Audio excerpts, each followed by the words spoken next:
ಬರುವ 16ನೇ ತಾರೀಕಿಗೆ ನಮ್ಮೆಲ್ಲರ ನೆಚ್ಚಿನ ಮುಖ್ಯಮಂತ್ರಿಗಳಾದಂಥ ಸನ್ಮಾನ್ಯ ಶ್ರೀ ಸಿದ್ದರಾಮಯ್ಯಜಿಯವರು, ಉಪಮುಖ್ಯಮಂತ್ರಿಗಳಾದಂಥ DK ಶಿವಕುಮಾರ್ ಅವರು ಬೀದರ್ ಜಿಲ್ಲೆಗೆ ಆಗಮಿಸಲಿದ್ದಾರೆ. ಈ ಜಿಲ್ಲೆಯಲ್ಲಿ ವಿವಿಧ ಇಲಾಖೆಗಳಲ್ಲಿ ಅಭಿವೃದ್ಧಿ ಪರ ಕೆಲಸ ಕಾರ್ಯಗಳಿದ್ದಾವೆ. ಅದರ ಶಂಕುಸ್ಥಾಪನೆ ಮತ್ತು ಉದ್ಘಾಟನೆ ಕಾರ್ಯಕ್ರಮಗಳನ್ನು ನಾವು ಆಯೋಜನೆ ಮಾಡಿದ್ದೇವೆ.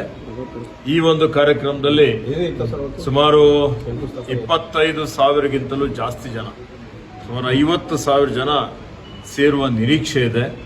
ಬಹಳ ದೊಡ್ಡ ಪ್ರಮಾಣದಲ್ಲಿ ಈ ಕಾರ್ಯಕ್ರಮ ಆಯೋಜನೆ ಮಾಡಲಾಗಿದೆ.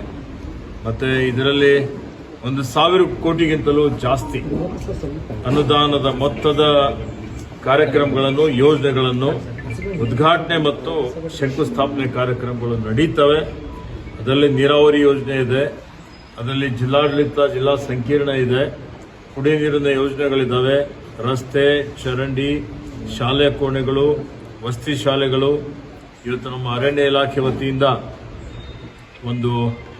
ಇವತ್ತು ನಾವು ಎಕೋ ಟೂರಿಸಂ ಪಾರ್ಕ್ ಶಂಕುಸ್ಥಾಪನೆ ಮಾಡ್ತಾ ಇದ್ದೇವೆ. ಹಲವಾರು ಕಾರ್ಯಕ್ರಮಗಳು, ಹಲವಾರು ಯೋಜನೆಗಳು ಇವತ್ತು ಸನ್ಮಾನ್ಯ ಮುಖ್ಯಮಂತ್ರಿಯವರ ಇದರಿಂದ ಅವರ ಮತ್ತು ನಮ್ಮ ಎಲ್ಲ ಸಚಿವರ ಸಂಪುಟದ ಅನೇಕ ಸದಸ್ಯರು ಈ ಒಂದು ಕಾರ್ಯಕ್ರಮದಲ್ಲಿ ಭಾಗವಹಿಸುವರಿದ್ದಾರೆ. ಇವತ್ತು ನಾನು ಪೂರ್ವ ಸಿದ್ಧತೆ ಸಭೆ ಕರೆದಿದ್ದೇನೆ. ಪೂರ್ವ ಸಿದ್ಧತೆ ಸಭೆಯಲ್ಲಿ ನಾವೆಲ್ಲ ಕೂಲಂಕುಷವಾಗಿ ಇದರ ಬಗ್ಗೆ ಚರ್ಚೆ ಮಾಡಿ ಇವತ್ತು ಬಹಳ ಶಿಸ್ತುಬದ್ಧವಾಗಿ ಈ ಜಿಲ್ಲೆಯ ಸಮಸ್ಯೆಗಳನ್ನು ಸನ್ಮಾನ್ಯ ಮುಖ್ಯಮಂತ್ರಿಗಳ ಗಮನದಲ್ಲಿ ತರ್ತೇವೆ.